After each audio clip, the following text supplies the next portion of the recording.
pleasure to have His Holiness Radhanath Maharaj with all of us. He needs, I think, no introduction, and his qualities and achievements are uncountable.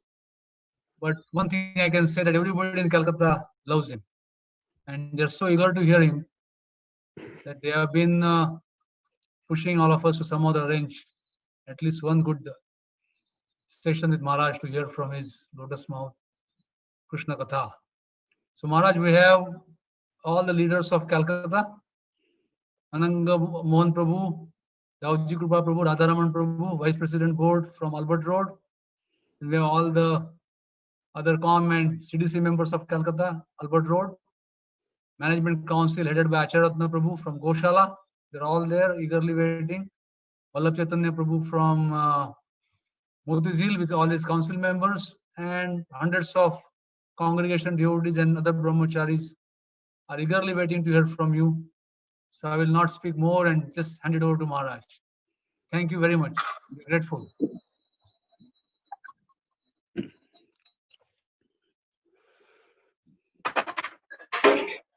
Mokyantimidandasya Gyananjanachalakaya Chakshurun militam yena Tasmai Sri Gurave Namaha. Sri Chaitanya Manobhishtam Stapitam Yena Bhutale Swayam Rupa Kadamayam Dadati Swapadantikam Bandeham Sri Guru Sri Jathapadakamalam Sri Gurun Vaishnavamscha Sri Rupam Sagrajatam Sahagana Raghunathan Vitam Tam Sajivam Sadvaitam Savadutam Parijana Sahitam Krishna Chaitanya Devam Sri Radha Krishna Padan Sahagana Lalita Sri Vishakanvitamscha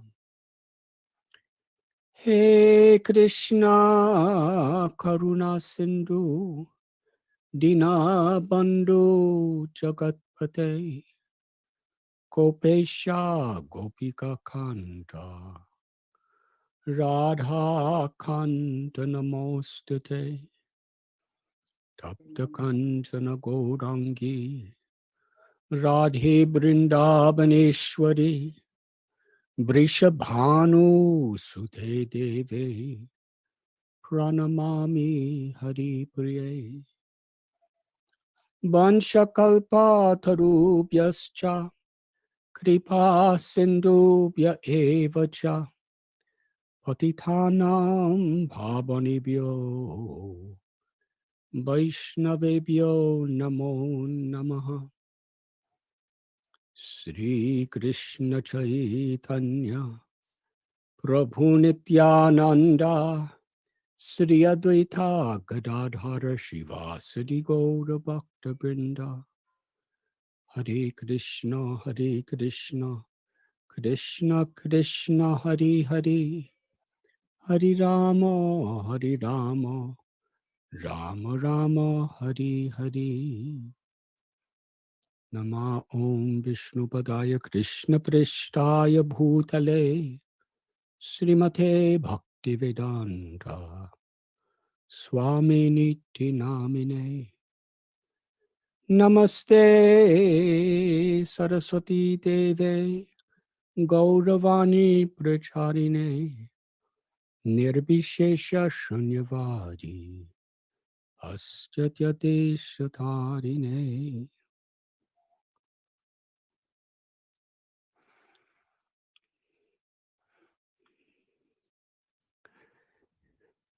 It is a great blessing in my life that by the mercy of Srila Prabhupada, Shri Radha Govinda Dev, and the Vaishnavas, I am being given this opportunity to be in the Sangam of the great Vaishnavas of Kolkata. It is truly my honor, and I'm deeply grateful to have this opportunity to serve you. Calcutta, as we have explained in so many ways, in so many times, in so many places, is most sacred to the hearts of hundreds and thousands, if not millions, of devotees throughout the world. It is the birthplace of His Divine Grace, A.C. Bhaktivedanta Swami Prabhupada. Lord Sri Chaitanya Mahaprabhu appeared in Navadvip, the state of Bengal. Calcutta is the very capital of Bengal today.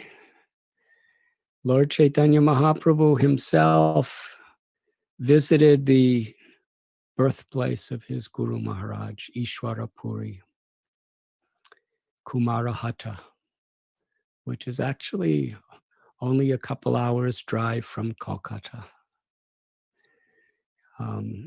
And there he collected the dust from the earth.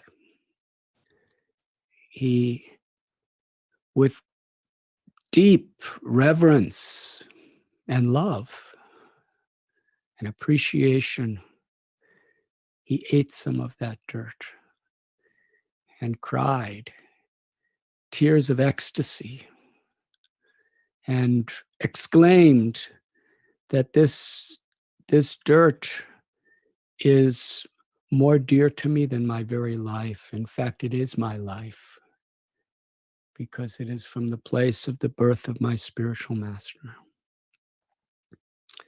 And Sri Chaitanya Mahaprabhu collected some of that dirt and wrapped it up and took it with him. Mahaprabhu Gauranga is Krishna, who comes to taste the sweetness of the supreme lover of Krishna, Srimati Radharani.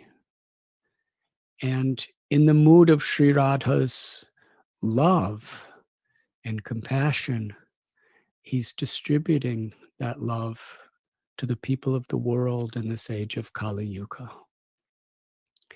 So Lord Chaitanya, as Prabhupada said, he came in the role of a devotee to teach us by his examples, by his words, by the principles he valued.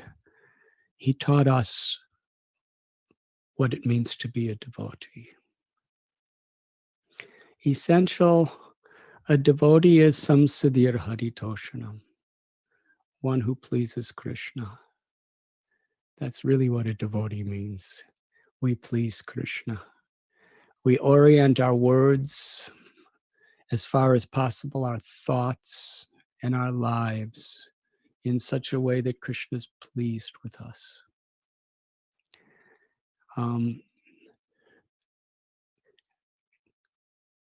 But to please Krishna is not a matter of our own speculations or preferences. Krishna speaks in Bhagavad Gita what pleases him. Krishna has illustrated the highest ways we could please him through the exemplary devotees of Srimad Bhagavatam.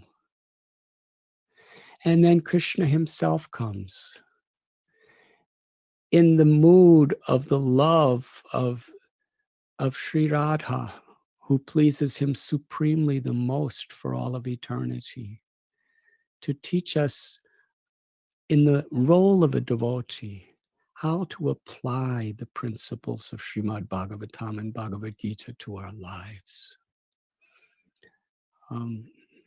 So when Lord Chaitanya Mahaprabhu is worshiping Kumarahata, he's doing it not only out of the love and appreciation of his heart, but as an example for all of us. And Srila Prabhupada is our founder Acharya. He's the predominant guru of all devotees of ISKCON, the International Society for Krishna Consciousness. And Calcutta is his birthplace. I believe 5 centuries ago, when Lord Chaitanya was eating the dirt of Kumarahata, it was probably very fine, clean, pure dirt.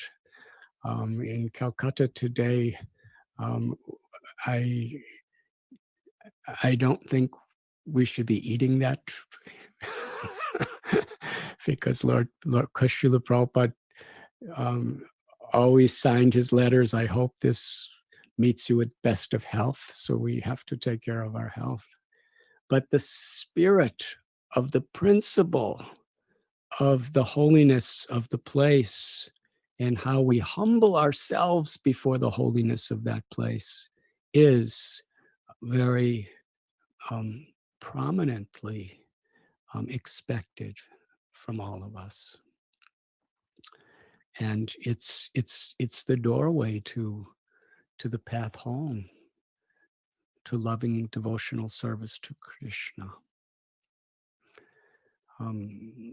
Krishna tells to Uddhava that service to, respect to, honor to my devotee pleases me even more than respect for myself directly.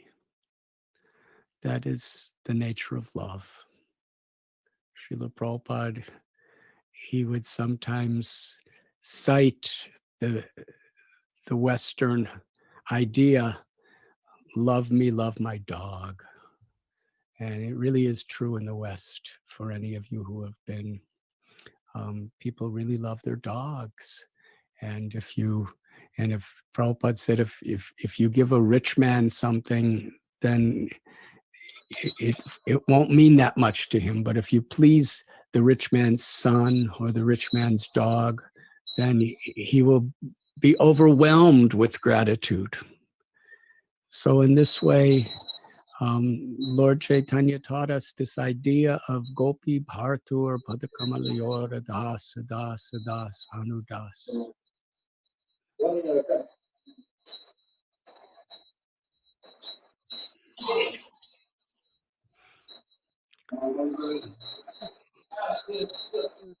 Whoever is Parananda, you should turn your microphone off, please.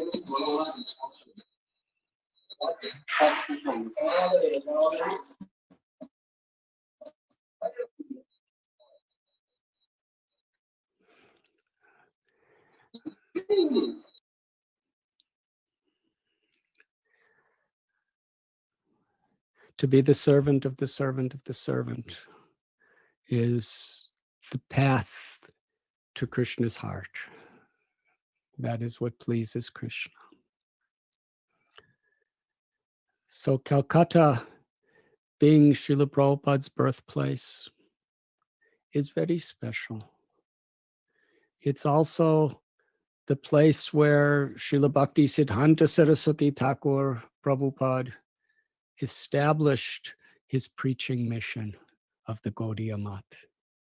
From Sri Mayapur Dham, where he had his base at the Sri Chaitanya Math, to fulfill the will of Mahaprabhu, to spread the holy name of Krishna and devotional service to Krishna in every town and village throughout the world. He made the headquarters for that preaching mission in Calcutta. And by Srila Bhakti Siddhanta Saraswati Prabhupada and our Prabhupada's mercy now, we are being given the opportunity to be the caretakers and the Sevites of that very place at Ultadunga Junction Road. And we're very eager to see it renovated, and we're very eager to see it a place where we could really meditate on the greatness of this guru-disciple relationship between Srila Bhaktisiddhanta Saraswati and our beloved Srila Prabhupada. 1922, I guess that's about 98 years ago. Srila Prabhupada, who just had a little child, his first baby, and he was married. He had a really good job working with Dr. Bosch. He went to meet Bhaktisiddhanta Saraswati Thakur Prabhupada and was given this instruction. Take Lord Chaitanya's teachings to the whole world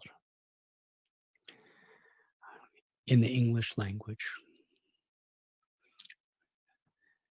Such an impossible situation, especially at that particular time in Srila Prabhupada's life, how to digest such an instruction from a person you just met seconds before.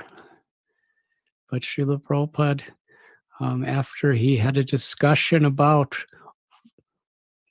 what was the real urgency of life and the real urgency of society, Srila Bhaktisiddhanta Saraswati Prabhupada's instruction to Srila Prabhupada is timeless and universal in all situations. It especially applies to the world today, and in fact, the world every day, because India was subjugated by the British rule. Srila Prabhupada was with Sri Gandhiji's freedom movement. And Srila Prabhupada said, we have to solve this problem before we could really give integrity, dignity, and respect to the teachings of India's culture. We must become free. We must become independent. And Srila Saraswati Thakur Prabhupada, he said that there's always problems in this world, but there's only one true solution. That we're all eternal souls. We're all part of Krishna. We're all searching for Krishna. And in forgetfulness of Krishna, we have to suffer from janma, mrityu, jara, vyadhi, from birth, old age, disease, and death. And that is bondage. Whatever political situation may come, we still have to grow old, get diseased, and die. And the threefold miseries of Adhyatmika, Adhibhautika, Adhidaivika are still there in all situations. Therefore, we cannot wait. We cannot postpone the real solution to the real problems.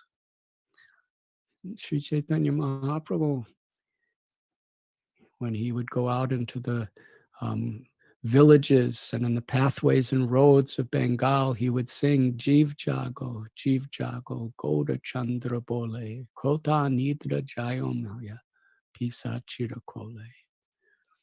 That we're sleeping in this state of illusion, this avidya, this ignorance of Maya.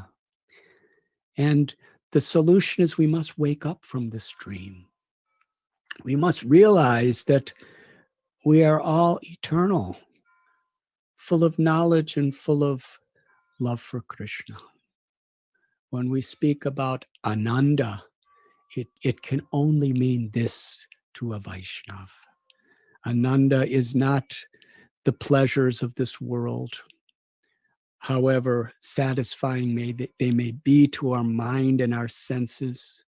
Ananda is not the pleasures of the heavenly worlds, nor is it the pleasures of having great yogic powers.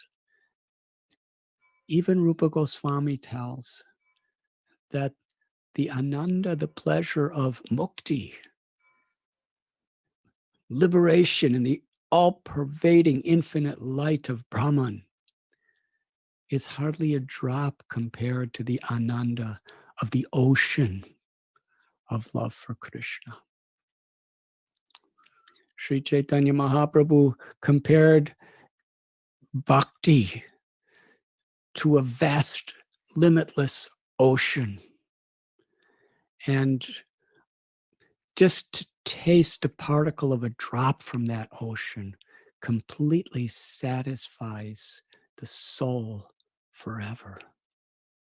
That is prema. That is love for Krishna.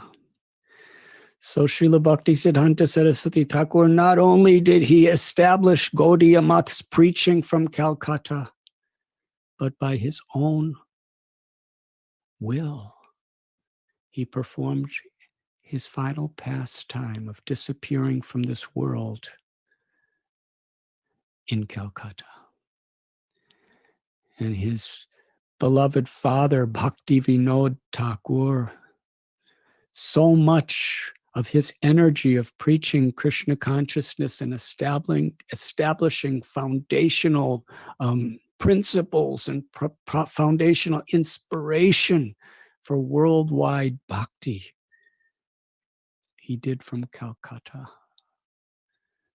It was his home, one of his homes for many years. And of course, Lord Chaitanya and Lord Nityananda, so many of their associates performed their pastimes in the area that is now Calcutta. So what an honor it is.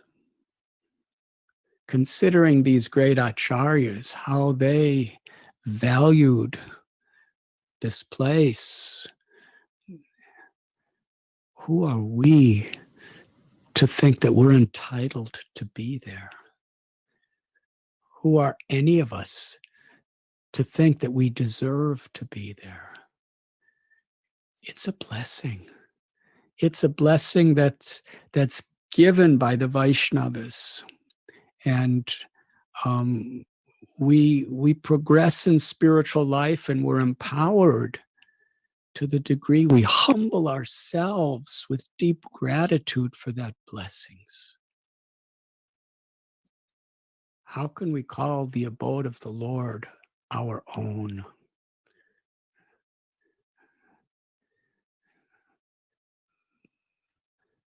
Lord Chaitanya prayed to Sri Nandanandan Krishna that I'm just praying to be a speck of dust at your lotus feet. That is the humility of a Vaishnava. He's not saying, Krishna, I want to play with you. Krishna, I want to dance with you. Mahaprabhu Sri Chaitanya, Srimati Radharani's bhava. He's praying, I want to be a speck of dust at your lotus feet. Because until we attain that consciousness to aspire to be an insignificant, infinitesimal particle of dust at the feet of Krishna, that's the gateway into Krishna's dance and Krishna's abode of playing with Krishna as a cowherd boy or playing with Krishna's Leela as a gopi. Until we truly consider ourselves a speck of dust at his feet, we're not given the realizations of the genuine experience of the Leelas of Vrindavan. We can't even really understand what Bhagavad Gita is or Srimad Bhagavatam, Yayatamam prapadyante, until we really please Krishna. And from the example of Krishna in all of our acharyas, what does it mean to be a speck of dust at the feet of Govinda? It's not just the literal thing of being a dust and Krishna stepping on us. It's a spirit that we can apply to our life today. It means to truly humble ourselves to serve him. Lotus feet represents the object of service.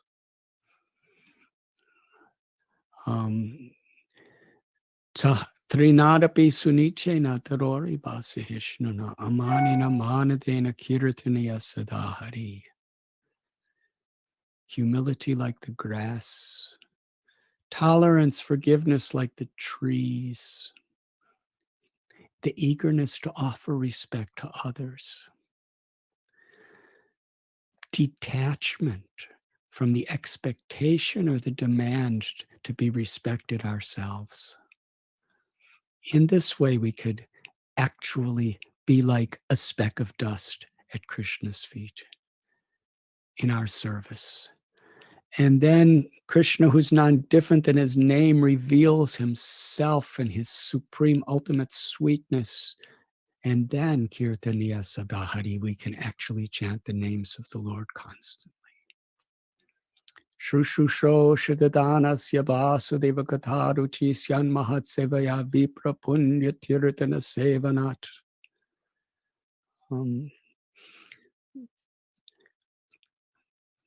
Srimad Bhagavatam tells us that when we get a taste for hearing and chanting the glories of the Lord, Krishna is so pleased that we have that taste, that from within our hearts, he cleanses. He cleanses the mirror of our mind from all the dirt of material desires, misconceptions, or anarthas. And in that clean heart, the light of the soul's love and devotion shines to reflect Krishna's supreme beauty and mercy into our own lives and into the world through us. But how? How can we gain that taste for hearing and chanting? The Bhagavatam tells, by associating with and rendering service to great souls. To be a servant is a state of consciousness where we're not demanding, we're grateful. We're grateful for the opportunity to serve. Service comes by the mercy of Krishna. It can't just be grabbed. The service attitude is, it is to be received. Imagine Srila Prabhupada was given that service in Calcutta at Ultadonga Junction Road, and he meditated upon that. He made that his very life and soul, although he was unable at the time to physically execute it. It was in his heart. It was his intention. And ultimately, 1965, that's 43 years later from Calcutta. Krishna's arrangement, from Calcutta, he boarded Jaladuta. And it was from there, after visiting Sri Mayapur Dham, he came back to his birthplace. He came back to the place where the birth of that, the seed of the instruction of his Guru Maharaj was given. And that's where he sailed to the West and ultimately around the world so many, many times. So this is the mood. This is the mood devotees all over the world need to cultivate. What is real bhakti? To aspire to be a speck of dust at the lotus feet of Krishna. Aspire to be the servant of the servant of the servant of Krishna, with a grateful and humble heart, and with courage and enthusiasm and determination. That was Lord Chaitanya's example. That was Srila Prabhupada and all our acharyas' example. just close to Calcutta, under the care of the devotees of Calcutta, is Panihati. And there is where our Prayojanacharya Raghunath Das Goswami received special mercy and blessing.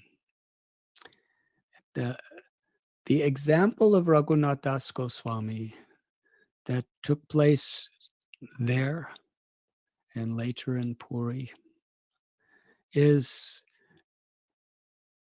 the pathway to real Krishna consciousness for each and every devotee in whatever particular ashram or varna we may be in.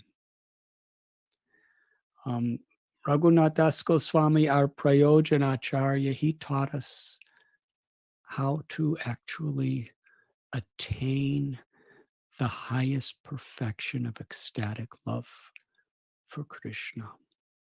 Prayojana, the love of the gopis.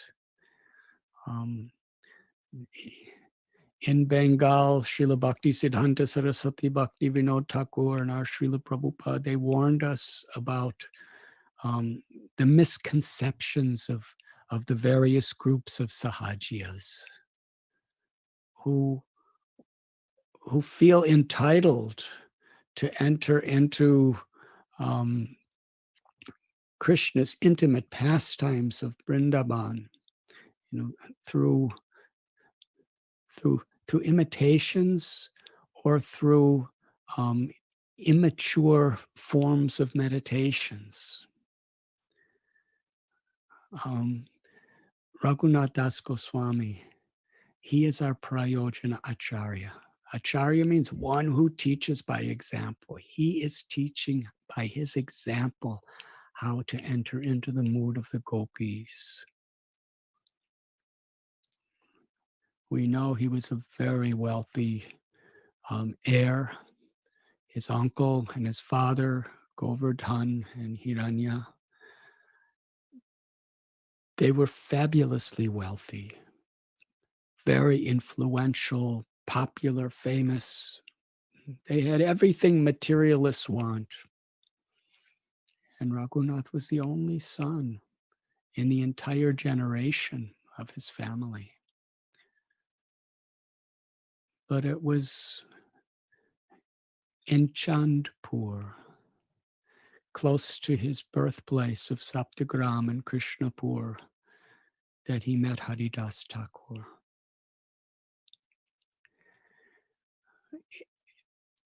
Such a fascinating meditation this past time. Raghunath Das Goswami had the finest clothes, the finest foods, the finest living conditions, the most beautiful wife, everything. But how is it that there was something he valued infinitely greater than that? Because there was a seed planted. When he was a child, he met with Haridas Thakur. Haridas Thakur just wore a loincloth. He had no fixed place of residence. He had no property. He had no money. He had no anything. And he was blasphemed and criticized more than he was appreciated wherever he went. And he was from a background of untouchable family. But Raghunath wanted what he had. He had love for Krishna. He had a taste for the chanting of Krishna's holy names. And Raghunath could see this is real pleasure. This is real wealth. The wealth of the heart. Ananda, Premananda. And Haridas Thakur, in the expression of his taste for the holy names, he detached himself from everything. Totally renounced. Raghunath wanted that. Vairagya Vidya Nitya Bhakti Yoga. And whatever distractions, whatever temptations, whatever his parents, his uncle, or anybody was trying to do to give him enjoyment in this world. He didn't care for it because he wanted what Haridas Thakur had. He wanted love for Krishna, love for God. He tried to escape, to go to be with Lord Chaitanya. After he met Lord Chaitanya, at a particular time when Sri Chaitanya Mahaprabhu came and was at Advaitacharya's house, he was introduced to Sri Chaitanya Mahaprabhu.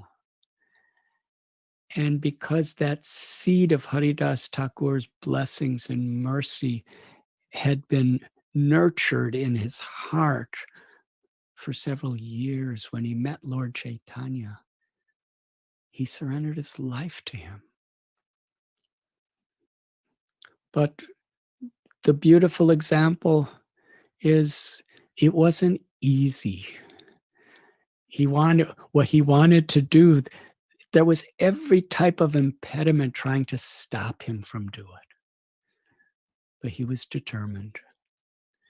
And by his own efforts, he could not escape from the bondage of all the material responsibilities that were around him. With his intelligence, through his efforts, he could not. But he understood the principle. He went to Panihati. He even had the blessings of his family to go, because there Lord Nityananda Prabhu was visiting along with his most intimate associates. From Jagannath Puri, Lord Chaitanya secretly told Nityananda Prabhu that you should go to Bengal, and I will give you so many of my most confidential associates to travel with you so that you can preach this pure devotional service, this Harinam Sankirtan movement to everyone. Do not think who is fit or who is unfit, who is qualified or who is unqualified. Give everyone the chance. Nityananda Prabhu established this Namhata. He established preaching that was historical. Dina hina yata chilo harinama udari lotara sakshi jagai madhai. While living in Navadvip, Haridas Thakur and Nityananda Prabhu were given that same instruction. They delivered Jagai and Madhai. And from Puri, Lord Chaitanya wanted Nityananda Prabhu to return to Bengal to continue that rainstorm of causeless mercy upon fallen souls. Parama Karuna Pahundu Ijana Nitai Goda Chandra Tava Avatara Tara Siromani Kevalananda Kanda. That Mahaprabhu Sri Chaitanya and Nityananda Prabhu, they are supremely merciful, kind, compassionate. So there Nityananda Prabhu, he was sitting under that banyan tree on the banks of the river Ganga. And Raghunath Das Goswami considered himself unfit to approach him. He bowed from a distance. And Nityananda Prabhu recognized him and gave him a service. Feed chipped rice and dahi to all the devotees and all the people. Chipped rice, chida, is such a cheap, simple food. Raghunath Das Goswami had such wealth. He could have made puris and sabjis and mass quantities of halava and sweet rice and rasgullas, and he could have made such a feast for those people. He had the means to do it. But Nityananda, he said, feed them chira, chipped rice. Krishna tells in Gita Patram Pushpampalam Toyam that even the simplest things, if it's done with love and devotion, Krishna will accept. And in this way, the simplest of all simple foods was Nityananda Prabhu's formula for the service by which Raghunath Das Goswami can have all his desires fulfilled. Because Raghunath Das Goswami, even though it was so simple, he did it with so much love and so much devotion. Everyone was so happy that eventually the next day, Nityananda Prabhu, he placed his foot on Raghunath's head. And he had each and every devotee bless Raghunath Das Goswami. Raghunath Das Goswami went to the feet of every devotee and bowed down and asked for blessings. And they all blessed him. That is greatness. And Nityananda Prabhu said, very soon your desire will be fulfilled. You will be a personal associate of Sri Chaitanya Mahaprabhu in Puri. After receiving that blessings, the door opened for Raghunath Das Goswami. He had to escape to get to Jagannath Puri from his home in Adi Saptagram. Took 12 days. Calcutta is very special in this way too, because Adi Saptagram, Krishnapur, Chandpur, they're all within a couple hours of Calcutta. In fact, they're just in between Calcutta and Sri Mayapur Dham. Just a short distance off the main road, one can go to these places. Such a holy land. But those holy places are not only geographical places of pilgrimage, but they're also places of pilgrimage that we can take within our minds and within our hearts wherever we are in the world. So here I am, over 10,000 miles away, meditating on these holy places of Bengal, of Mahaprabhu and his associates' pastimes. And you're right there. You're breathing the air. You're living there. You're only a few minutes away.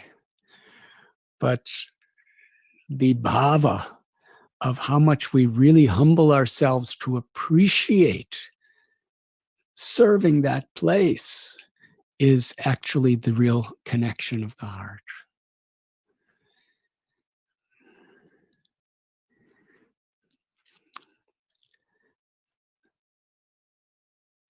In those 12 days of traveling through the jungles and the forests and through tiny villages, Raghunath only got to eat 3 days.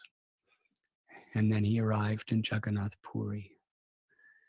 And it was at Gambhira that from a distant place, again, he did his Dandavat Pranams. Mukunda Dat. He said to Lord Chaitanya, there is Raghunath Das. And Lord Chaitanya called him. Raghunath Das Goswami clasped the lotus feet of Sri Chaitanya Mahaprabhu. And Lord Chaitanya lifted him up and embraced him. Lord Chaitanya told Raghunath Das Goswami that the mercy of Krishna is the most powerful energy in all of existence. There is nothing stronger than the mercy of Krishna. And because you have received the mercy of Krishna, Krishna has relieved you from the bondage of materialistic life.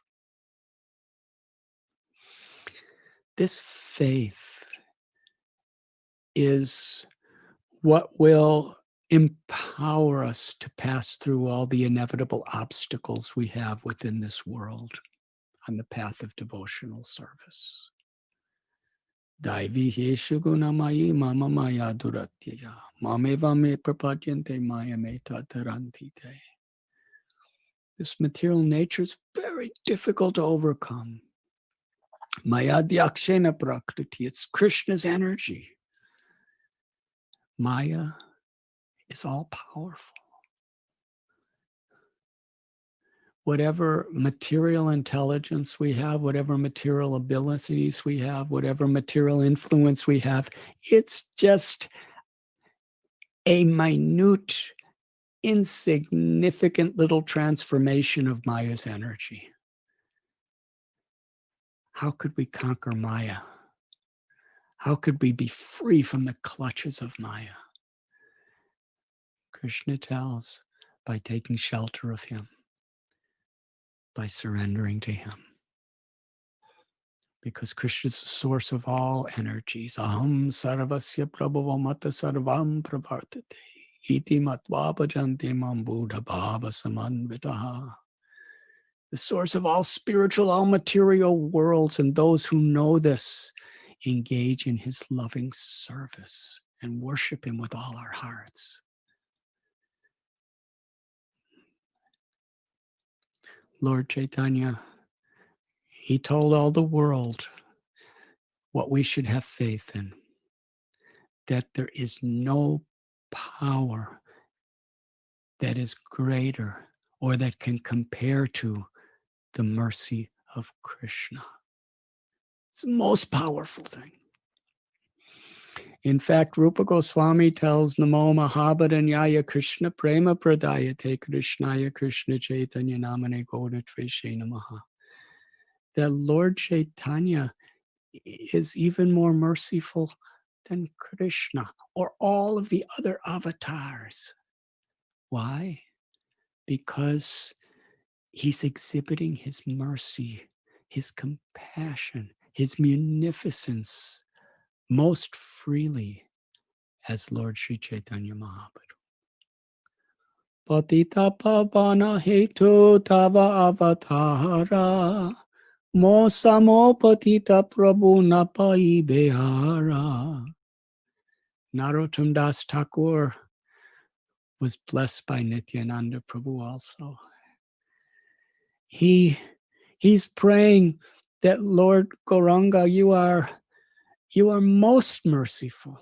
You have descended to give your mercy to the most fallen. There's nothing else and no one else that can save us except your mercy.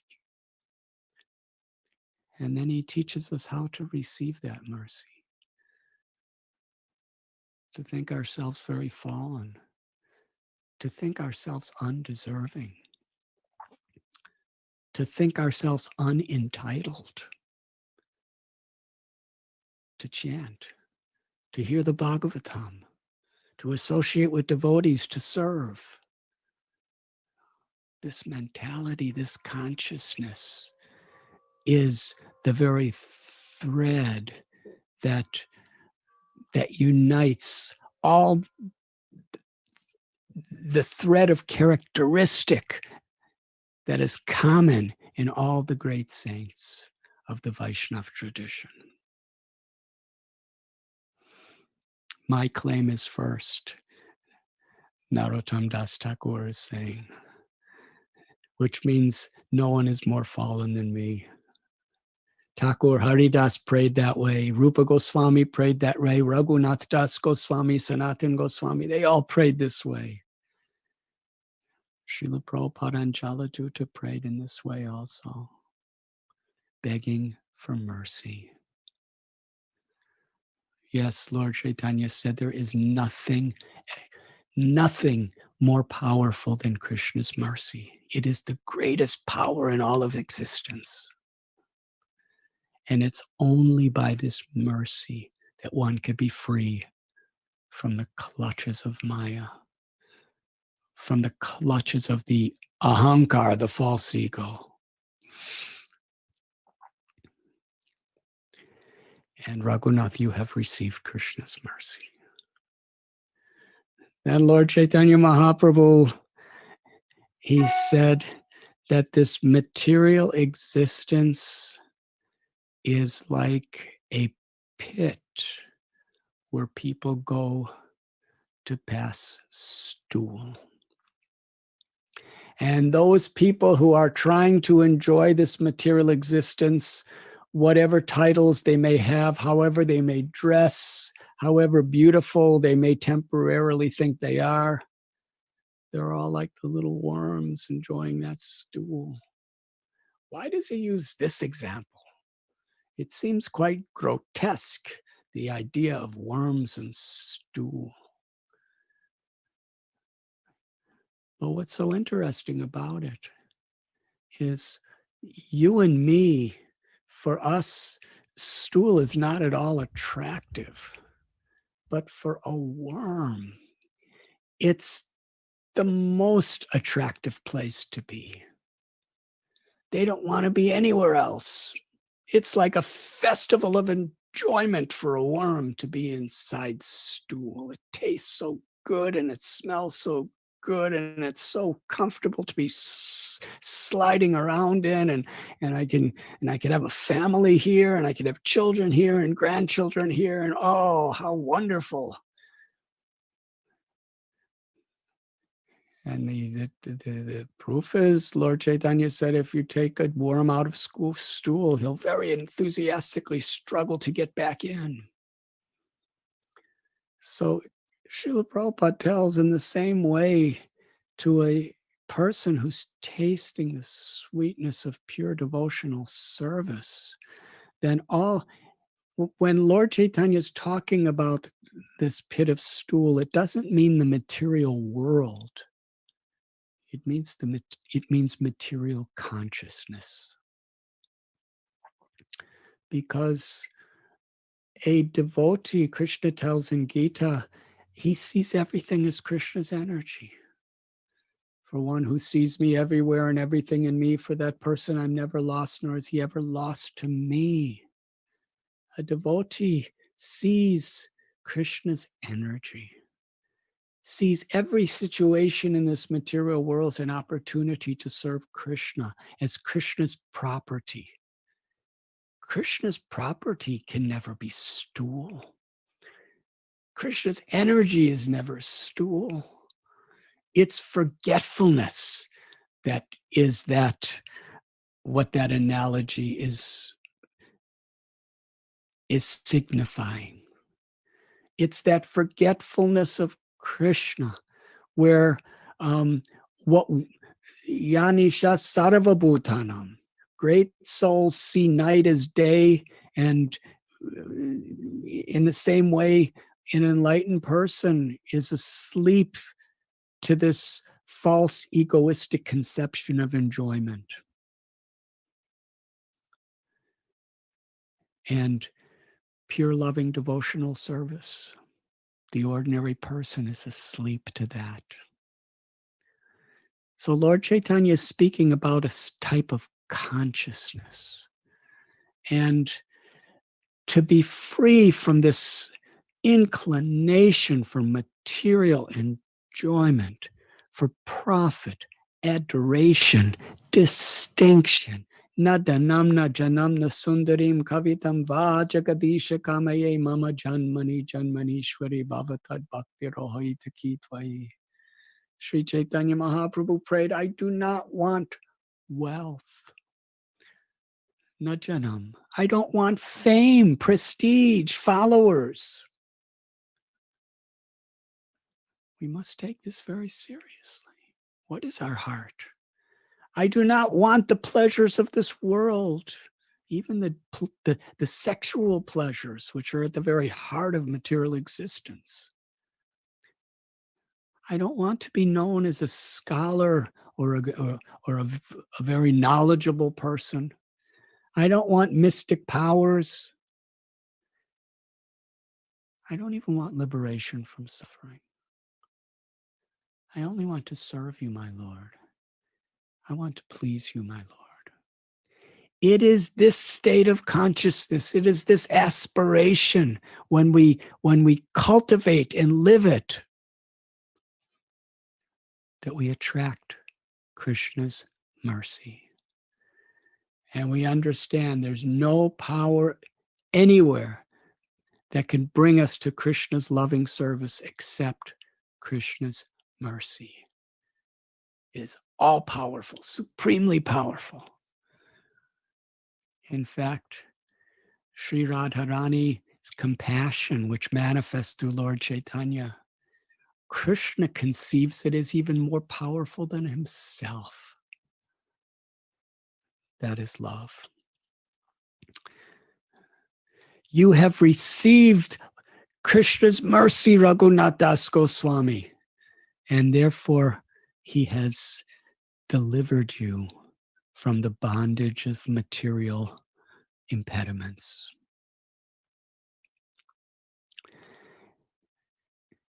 Raghunath Das Goswami was thinking, I do not know what is Krishna's mercy. I only know, Sri Chaitanya Mahaprabhu, that it is your mercy that has saved me.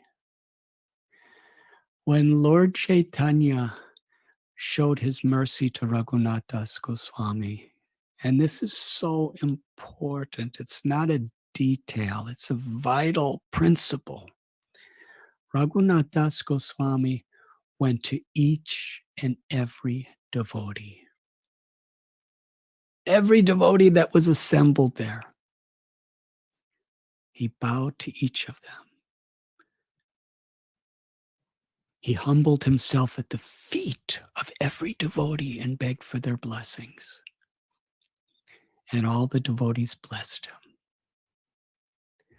This is how he attained Nityananda's mercy.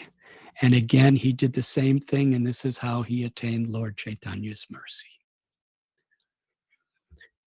Now, it wasn't just artificial or superficial, because Mahaprabhu, Sri Chaitanya, Nityananda Prabhu, they are the very source of the Paramatma who is situated in everyone's heart, who sees our intent, who sees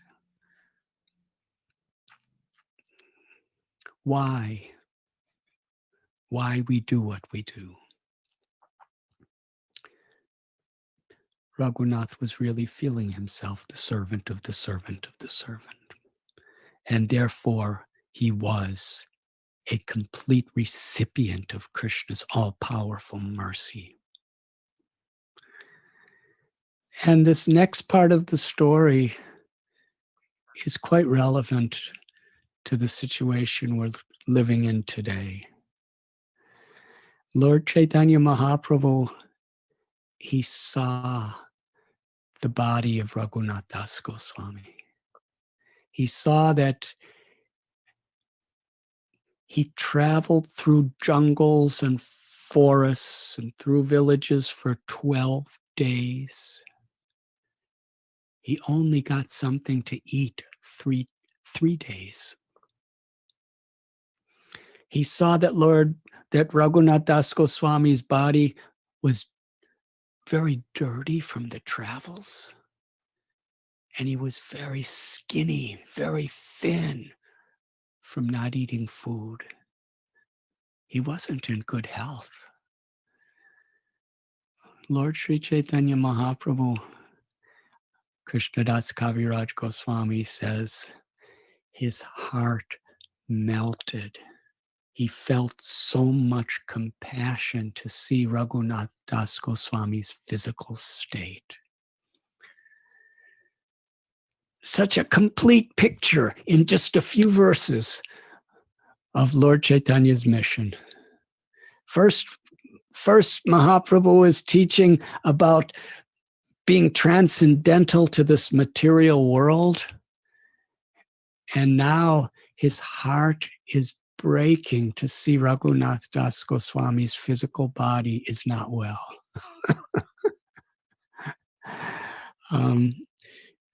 And in this same spirit, Srila Prabhupada taught us we're not this body. But then he wrote, I hope this letter meets you in best of health.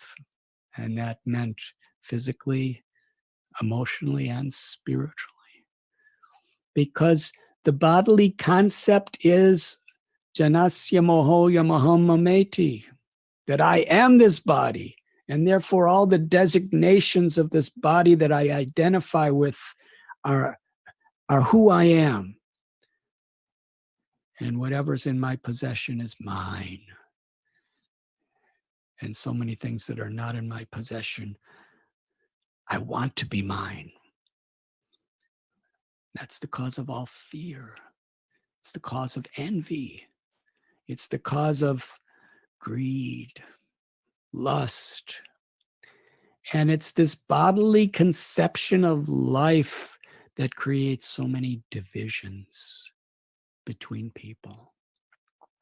Suradam Sarvabhutanam. A real devotee of the Lord sees all beings with equal vision.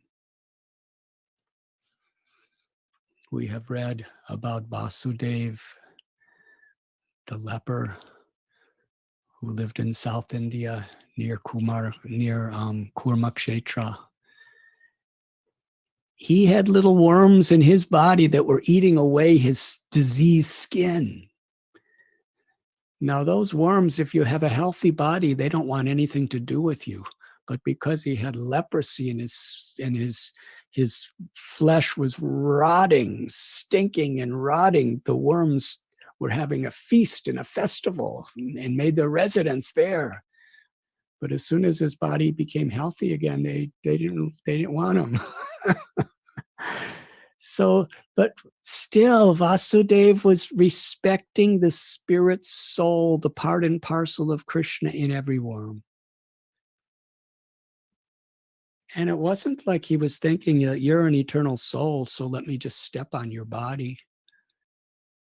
He was showing his honor to the worm through the worm's body. If the worm fell from him, he would pick it up very respectful, very delicately, and place it back so he could eat nicely. We can't imitate that. But the principle we must aspire for, Paraduka Duki, that to the degree we expand our vision of feeling the suffering for others and feeling the happiness of others, the more it expands to include all living beings, the more we're actually dear to Krishna. The more we're actually in real Krishna consciousness. There's a beautiful statement Srila Prabhupada made. He said, this Krishna consciousness movement means to feel the sufferings for others. That is the meaning of Krishna consciousness, because that was the mood of Sri Chaitanya Mahaprabhu. So Sri Chaitanya Mahaprabhu, his heart was breaking and aching, melting, because he saw Raghunath Das Goswami, his body was in such an unhealthy state. And he entrusted him to Swarup Damodar Goswami and said, please take care of him. And Swarup Damodar Goswami and Govinda, Lord Chaitanya's personal assistant, they all took such special care to nurse Raghunath Das Goswami back to health. They would give him Lord Chaitanya's personal remnants. Raghunath Das Goswami, he received the mercy of the Lord through this character that is so visibly revealed to us in his life. And he was the servant of the servant of the servant of Sri Chaitanya Mahaprabhu. He felt so undeserving. Even when he had a question for Lord Chaitanya, he would ask Swarup Damodar Goswami to ask Lord Chaitanya the question. There was no ego. And because of this mood, Lord Chaitanya Mahaprabhu bestowed his fullest mercy on Raghunath Das Goswami. Mahaprabhu's life and soul was a Govardhan Shila that was brought to him from Vrindavan. Now, today, sometimes, people think it's quite, just a free thing, just worship Govardhan Shilas. But in Sri Chaitanya Charitamrita, there's hardly any places where it discusses this, save and except Lord Chaitanya personally giving a Govardhan Shila to the highest of all devotees, the Prayojanacharya Raghunath Das Goswami. Lord Chaitanya, for years, he kept that Shila, and he, in the mood of Sri Radha Bhava Duti Suvalitam Nomi Krishna Swarupam. Who was Lord Chaitanya? Krishna, Swayam Bhagavan, the original supreme personality of Godhead, the source of all incarnations, the enjoyer of Vrindavan, the ultimate goal of a devotee's life. Krishna is experiencing the Mahabhav, the love of Sri Radha. And he's so much completely overwhelmed by Sri Radha's love that his very complexion becomes the golden complexion of Srimati Radharani. This is Mahaprabhu. Sri Chaitanya Mahaprabhu, in the mood of Sri Radha, saw that Govardhan Shila as Sri Nanda Nandana. And when he was in his deepest ecstasies, he would hold that Shila to his forehead, push that Shila to his heart. That Shila was constantly bathed with the tears of prema of Lord Gauranga. He gave Shri Giriraj to Raghunath Das Goswami, and also gave him instructions and all the facilities and articles by which Raghunath could worship Govardhan Shila. And ultimately, he gave Raghunath a place at Govardhan Hill, Sri Radha Kund. Such an exalted state. So it is not that we can take any of these things to be ordinary. It is not that we can think we are entitled to or we deserve anything in Krishna consciousness. It's all coming by causeless mercy. But in order to really connect to that causeless mercy, Narottam Das Thakur, Rupa Raghunatha Pati, we have to follow in the footsteps of Rupa Goswami and Raghunath Das Goswami. And this character of their limitless appreciation and gratitude to be in the association of devotees, to serve the devotees, to chant the Lord's holy names. That is who they were. And that is the way to Vrindavan. Srila Prabhupada wrote that we can't really reach Vrindavan just by getting a train ticket or a plane ticket, or it's only by entering into this mood. Shushushosha dadanasya vasudeva kataruchi syanmahat sevaya vipra pundya tirthana sevara. By this mood of service, this service attitude, this humble, grateful service attitude, this determination to carry on our service, whatever the obstacle may be, that is what attracts Krishna. That's how we surrender. That's how we take shelter. We say take shelter, but actually it's in giving that we receive shelter. We can't take shelter. Krishna doesn't give shelter if we're in a taking state of mind. We're giving. What was Draupadi's state when she was being stripped by Dushasana?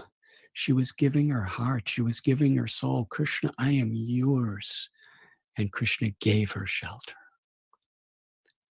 Gajendra, when he was in the crocodile's jaws, such severe, unbearable pain, humiliation, the verge of death.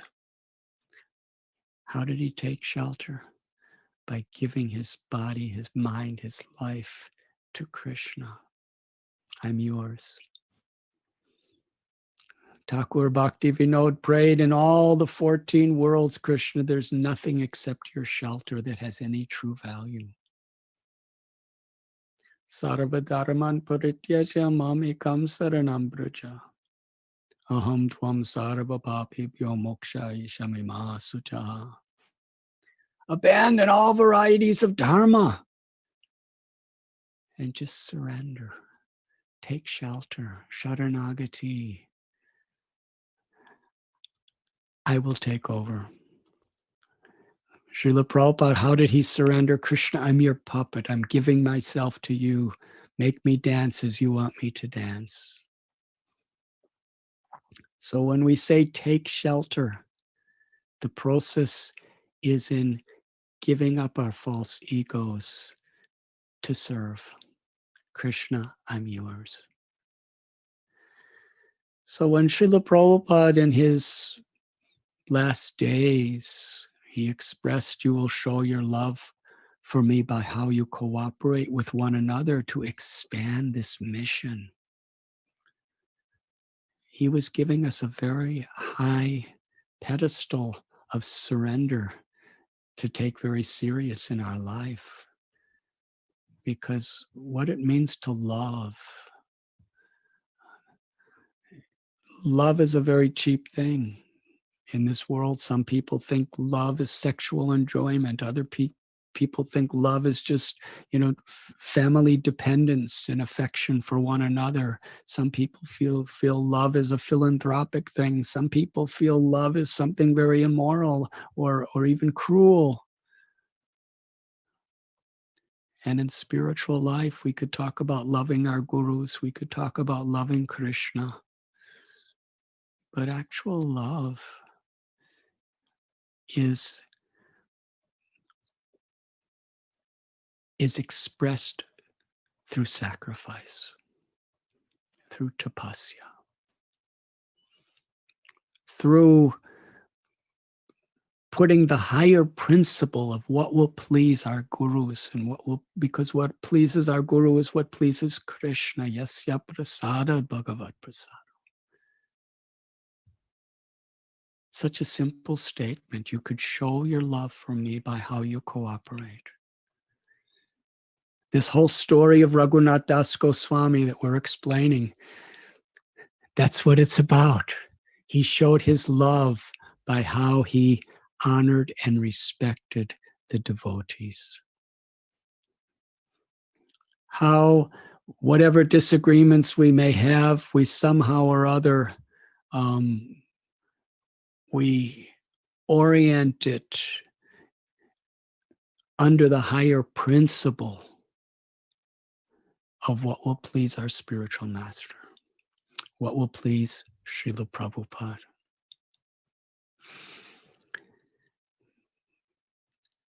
Ayur Mahaprabhu prayed to be a speck of dust at the feet of Krishna. He prayed to be the servant of the servant of the servant of Krishna.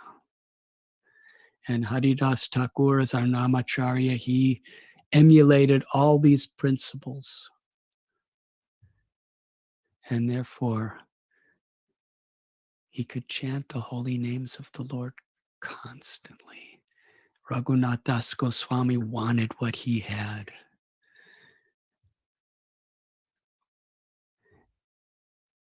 And we are aspiring to follow in the footsteps of the Goswamis. That is what our mission is. In whatever state we're in, we may be husbands, we may be wives, we may be students, whoever we are, wherever we are, the same divine principles are the light that we aspire to live in.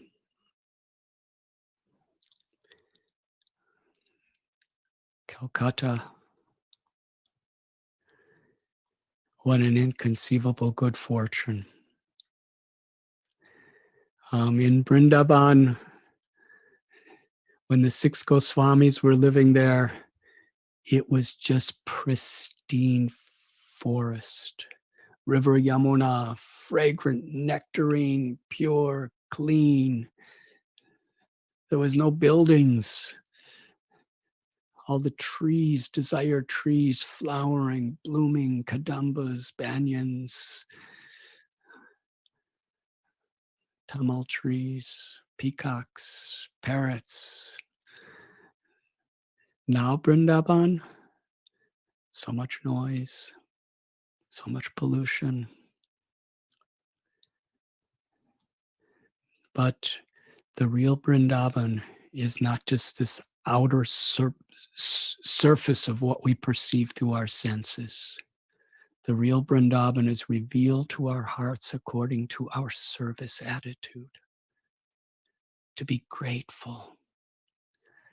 And Calcutta, Prabhupada's birthplace, the traffic in Calcutta is outrageous. The pollution is outrageous. The congestion is outrageous. The amounts of greed and lust and anger and envy and arrogance that's all around in the atmosphere. But that's not the Calcutta that we're talking about. It's the place where Srila Prabhupada and our acharyas considered sacred. In fact, it was a polluted place even during Bhakti Siddhanta Saraswati Thakur's time, and that's why he made it the capital of his preaching. So you are fortunate. Be grateful for your fortune, and then only by Krishna's mercy you will understand your good fortune. I thank you very much. Dairam Prabhu, I don't know what I was supposed to speak about. I forgot to ask, but I just started speaking, and I hope you are pleased with me. Hare Krishna, Hare Bol. Everybody's, I think, happy. Maharaj, do you have more time to take a few questions if somebody wants to have? Yes, we can do that. If you can just wait 1 minute, I will be right back. Yes.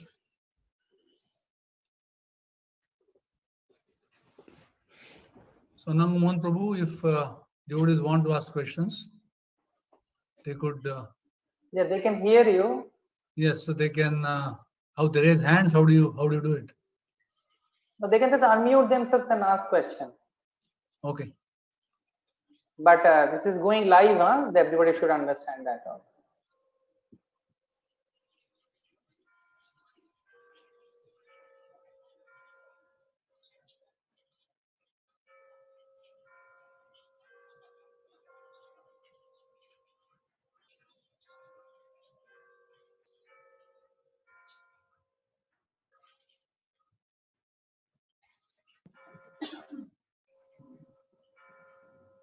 Anybody has questions?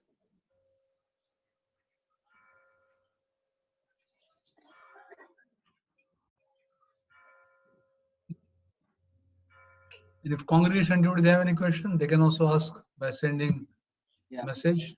Those who have questions, they can raise hand electronically, so we know who has questions. So Maybe. But someone on Yes. YouTube, no? They can't. They're on Yeah, they YouTube. can, no congregation devotees are here. I mean, grihasthas are here. No, YouTube, they can send the comments in that. So Balaram Govinda Prabhu can comment on that. I don't know whether they have the system or not. Balaram going through. Some questions have come. I am putting it in the chat. Okay.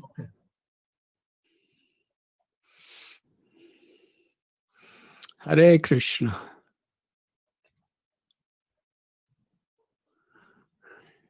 Balaram Govind Prabhu is putting those questions from congregation on chat.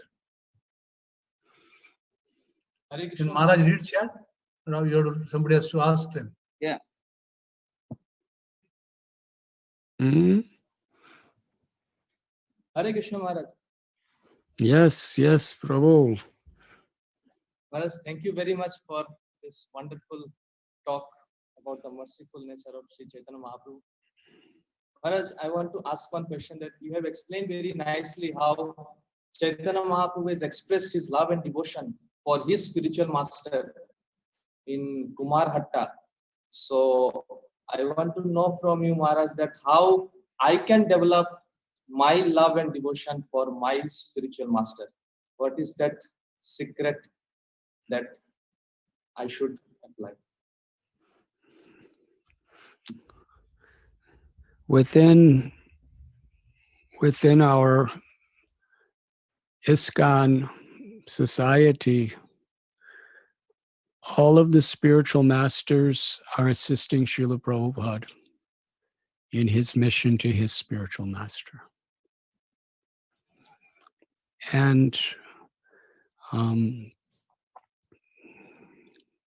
by following the teachings of Srila Prabhupada in his books, by living in such a way that's favorable toward the happiness of the Vaishnavas within our movement, and living with the conviction and enthusiasm together to help to spread this movement, to transcend all politics, to transcend all sectarian boundaries among Vaishnavas, but to actually really be a family that's living happily together, trying to expand our movement, to try to pursue that goal is what every spiritual master of our movement wants. So if we're doing that, we know 100% for sure we're pleasing our spiritual masters.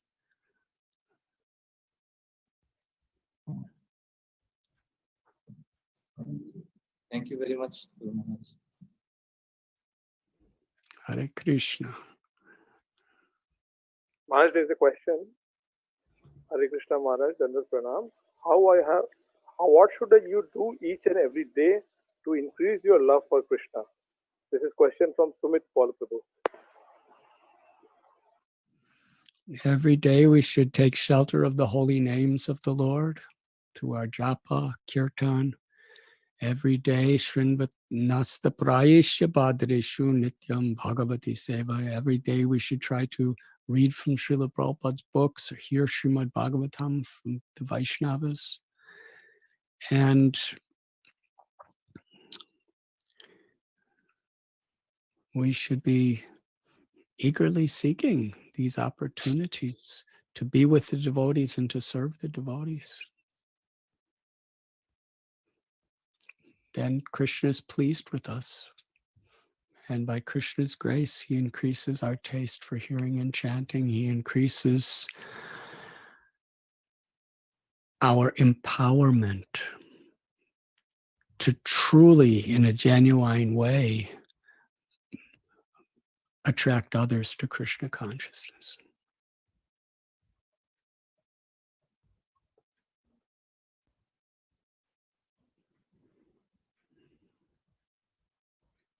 Maharaj, next question is from Jaydeep Prabhu and Rusha Mataji.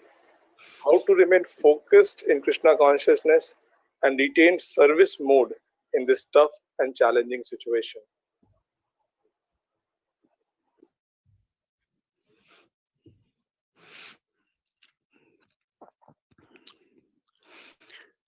It begins by seeing the opportunity we have. Tough situations, challenging conditions are most favorable for taking shelter of Krishna. Tatenukam pam susamikshamano. Srila Prabhupada quoted this verse time and again. It was originally spoken by the original guru of our parampara, Lord Brahma, when he was in the presence of Krishna in Vrindavan. And he's praying that my Lord, one who even in painful, difficult conditions, with a grateful heart, takes shelter of you, that person you give liberation to. And so many of the great souls we read about, their greatness was revealed at times of challenge. Let us take Prahlad. Prahlad, for many years, he was king of his dynasty. Srimad Bhagavatam and other Vedic scriptures, it says very little about all those hundreds of years that he was the king of the dynasty. It just speaks about a couple months of his life when he was 5 years old, because those were the times when he had faced the greatest challenge. Being thrown in pits of snakes, being thrown in fire, being submerged under the ocean, being fed poison, being pierced by spears and tridents, being blasphemed and intimidated by Hiranyakashipu and his armies. And in that situation, he was always taking shelter of Krishna. Krishna, I'm yours. Mare Krishna, Rake Ke Rake Krishna, Mare Kre. Krishna, if you want to protect me, I have nothing to fear. And if you want to kill me, I'm yours. I have faith that you know what's best for me. So Prahlad Maharaj's greatness was always, he was just as great when he was sitting on the throne, living in great comfort. But to teach us, Sukadev Goswami focuses on these few months of Prahlad's life when he was in the most trouble. And similarly, Ambarish Maharaj, we get some glimpse into his life. He was totally immersed in Krishna 24 hours a day, from the time he woke up in the morning to the time he took rest at night, and he dreamed about Krishna throughout the night. He used his legs to go to the temple. He used his hands to cleanse the temple. He used to smell the incense and the flowers offered to the Lord. His mouth, his tongue, he would taste the sweetness of chanting the glories of the Lord and tasting the prasad of the Lord. His ears would be drinking in the nectar of Hari Katha, his eyes and seeing the beautiful deities and the devotees.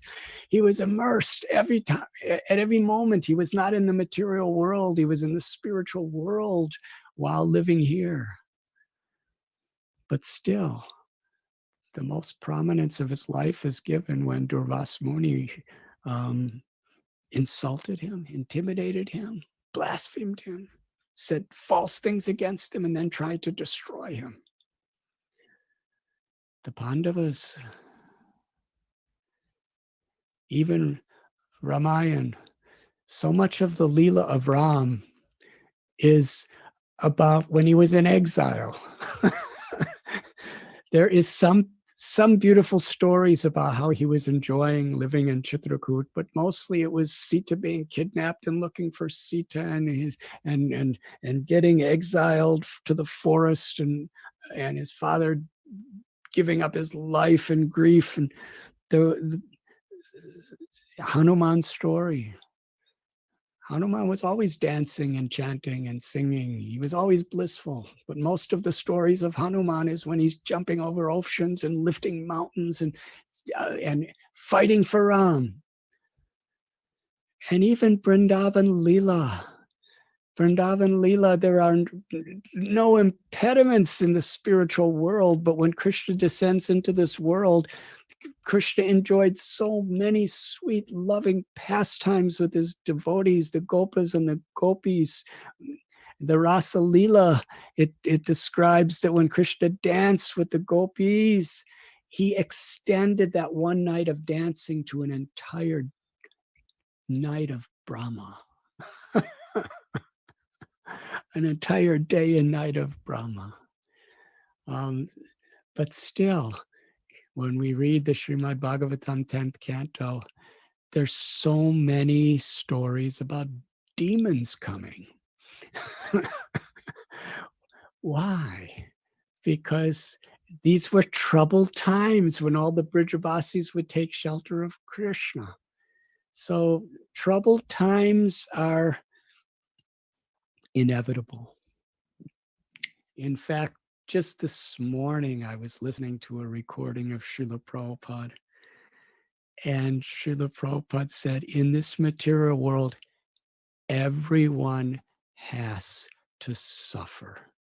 If you're not suffering now, you can know for sure you will be suffering. Everyone in this material world has to suffer. Srila Prabhupada said, so why not suffer for Krishna? Because if you suffer for Krishna, you're taking the medicine wherein you could be free from all suffering forever. That's suffering itself for Krishna. Yagyai Sankirtana prayer, sacrifice. This kirtan is a sacrifice. That means we're willing to suffer for it.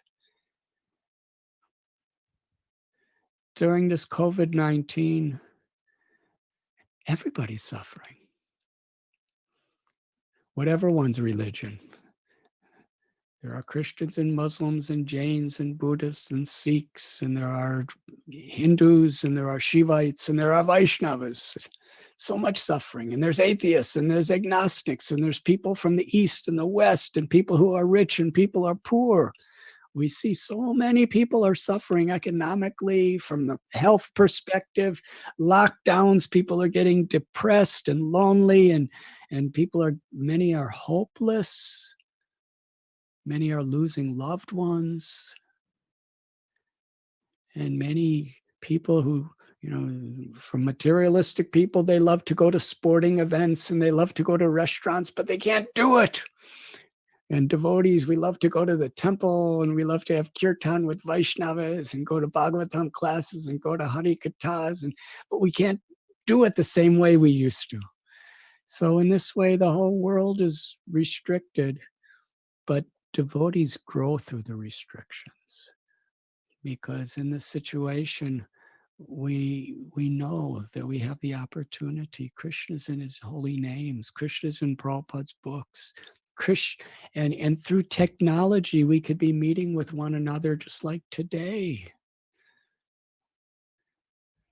Devotees could reach out to one another, whether it's physically in a temple room or in people's homes and namhatas, or whether that same spirit of satsang, we could reach out to one another on Zoom, through the internet. Whatever, we could make material energy into spiritual energy by just using it to come together to hear and chant about Krishna. So this is a special blessing. It's a special opportunity, and it will pass. And when it does pass, we're going to think back, how much advancement I could have made during that time. Why didn't I take advantage? Why didn't I see the opportunity?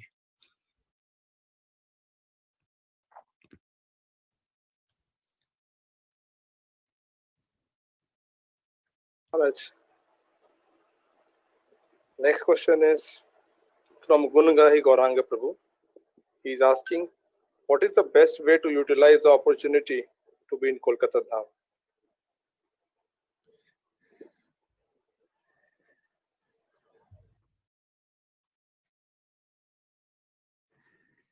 To meditate upon and implement into our life the gifts that Srila Prabhupada has given us.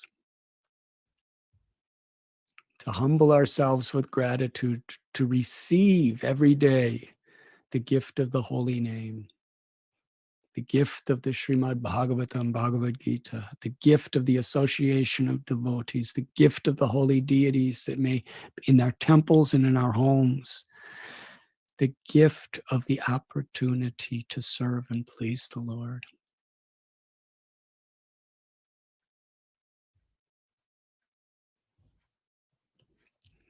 Hare Krishna.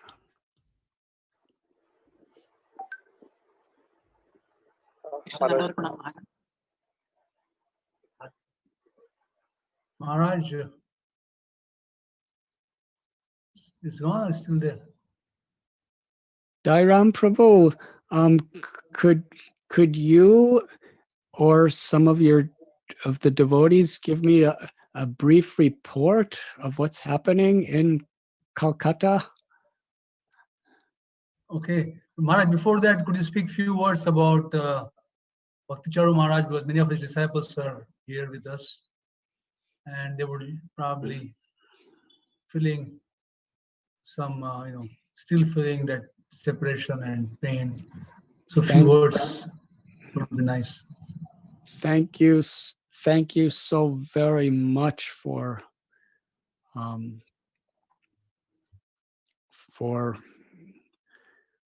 speaking the glories of His Holiness Bhakti Charu Swami Maharaj. It's just absolutely perfect that at the conclusion of our talk we're discussing the greatness of Bhakti Charu Swami Maharaj's mercy. Bhakti Charu Swami Maharaj I believe he was born in Calcutta and he was brought up in Calcutta. He's perhaps one of the only leaders in the topmost roles of Prabhupada society that's actually born and raised in Calcutta.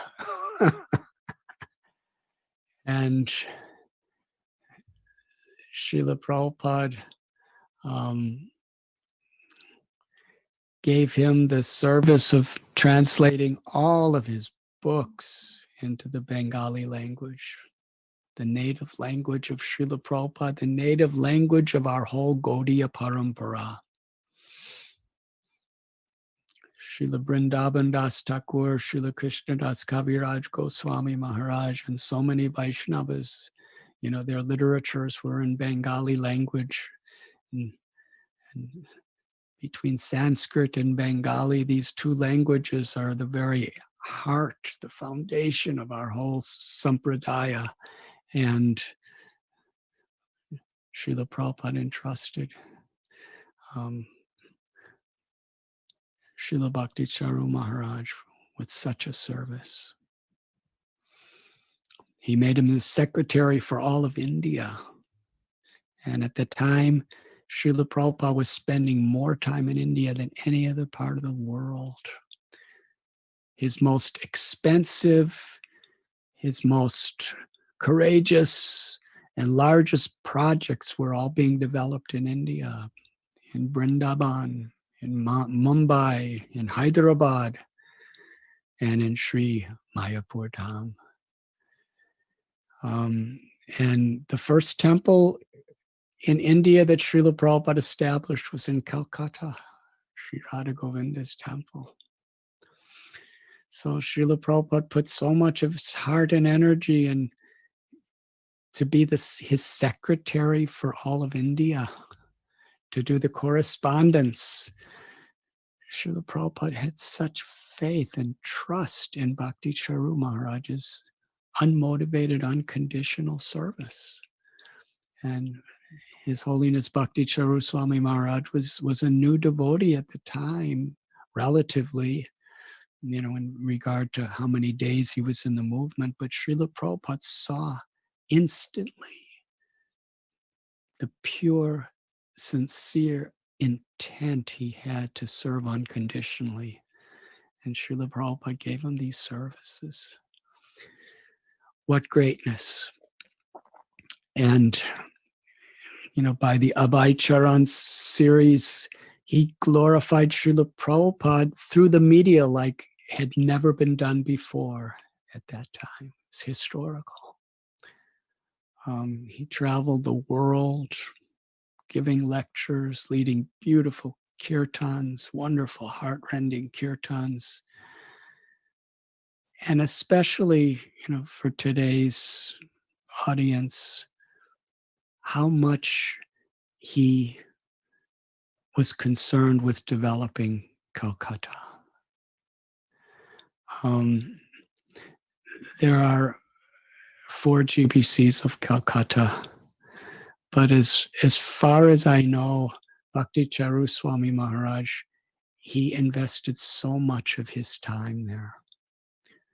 Whenever I would go to Calcutta, I would always see big, beautiful banners advertising Bhakti Charu Swami Maharaj's events, which means he was just coming or he had just gone. He was so active and dynamic in various phone calls between us and various meetings between us.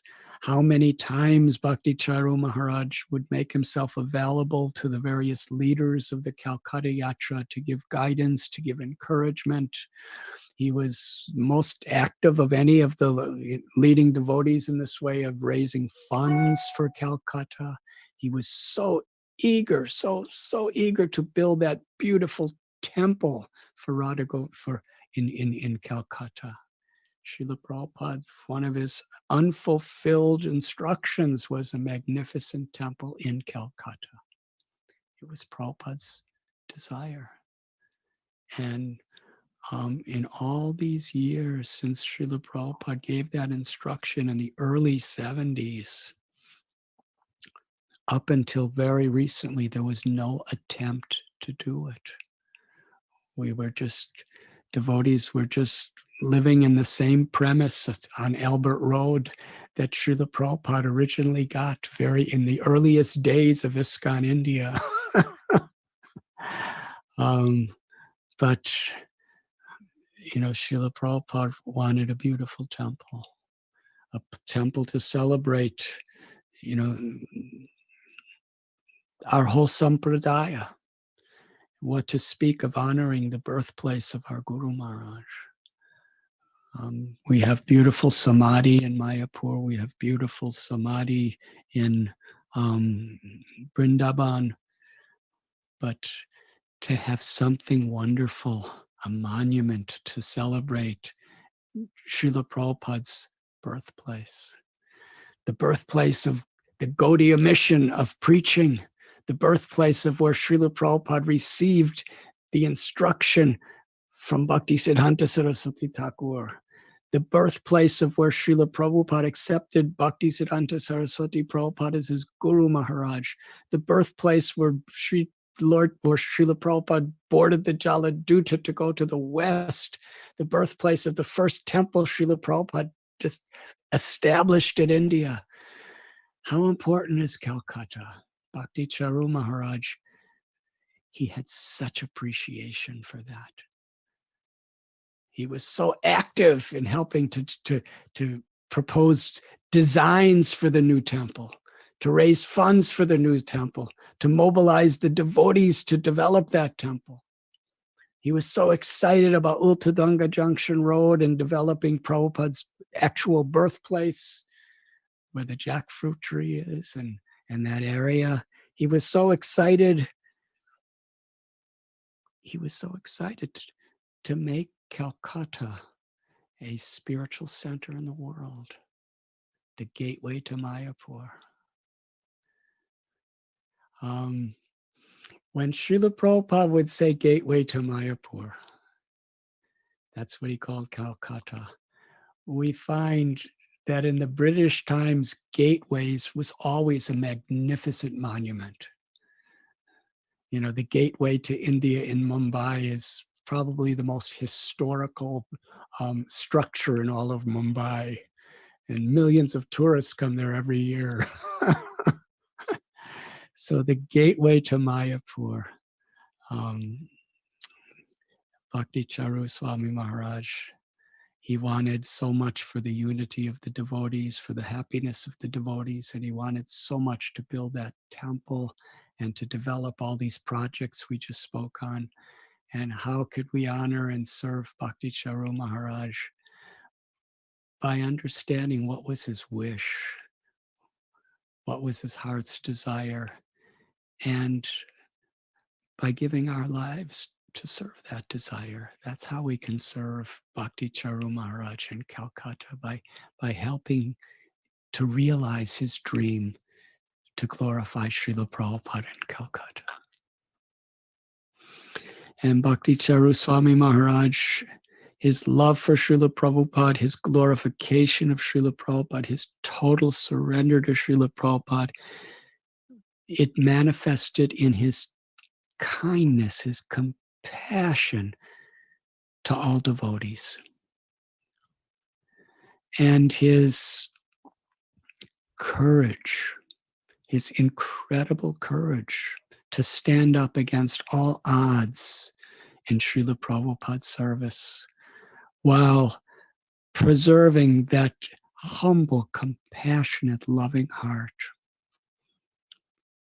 And he loved, because he loved Srila Prabhupada so much, watering the root of the tree, he loved every devotee of ISKCON so dearly. And if we could learn to love each other the way he loved us, and together build Calcutta to make his dream a reality, that is how we can serve him in Calcutta. And I believe that Srila Prabhupada personally brought Bhakti Charu Swami Maharaj to be with him in the spiritual world. And in doing that, knowing that the power of Bhakti Charu Maharaj's desires, the power of his influence to fulfill those desires in Prabhupada's mission, he will be more present with us to inspire us and empower us in our service and separation. Thank you, Dairam Prabhu, for bringing up that most beloved subject.